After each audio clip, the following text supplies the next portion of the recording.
Hello guys, today I have got T-Mobile 5G router DL5M2 and I'm going to show you how you can easily hide your Wi-Fi network name.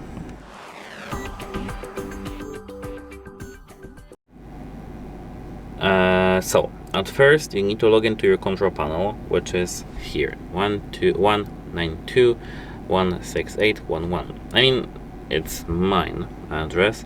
You probably have yours. I think it's the same because it's either the same here or 1.0 or 1.1.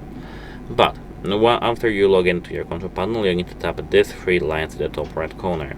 Here settings and here Wi-Fi and WLAN settings.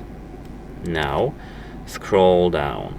Here we've got these bands, either 5G or 2.4 GHz, and here scroll down and we've got broadcast SSID.